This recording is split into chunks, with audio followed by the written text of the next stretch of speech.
Kawawa yung watch guys, oh. Hindi lang moist, talagang tubig talaga. Paano? Sinama sa pagligo sa swimming pool. Sabi ng may-ari.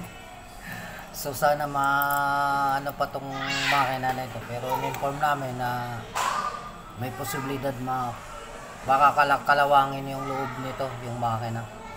Dispensable pa naman to guys. Ito nagkaroon ng mark na yung dial niya dahil nabasa, 1 linggo na kasi. So papatuyo muna natin to, tatanggalin natin, papatuyo natin yung piece. Grabe. Sabi ng customer, nalasing daw. Pumunta sa swimming pool, sinama tong relo. Hindi naman to waterproof, water system lang.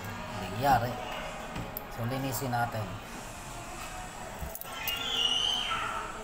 So ito guys, wala na yung tubig.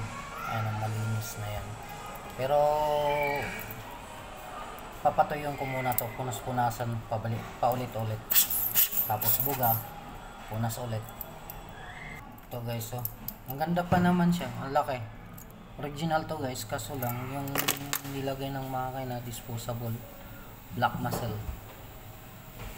machine, hindi siya mare-repair, pero pwede siyang palitan siya ng makina. Ayan. Papatuyo muna natin, tanggalin natin to. So pinatuyo natin ng maigi para lagyan na natin.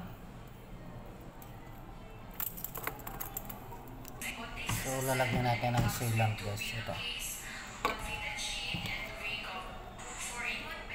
Tapos lagay natin yung gasket.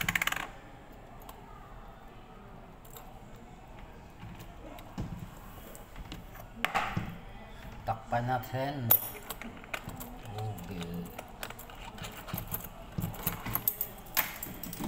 Gamitan natin long loss.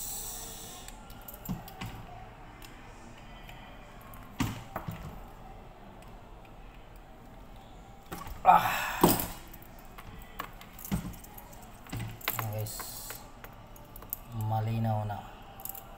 Oh, ganda.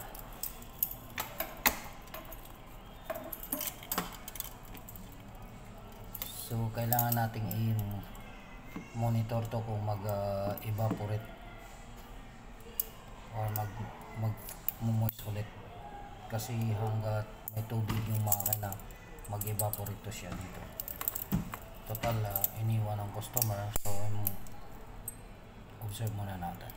So ano guys, thanks.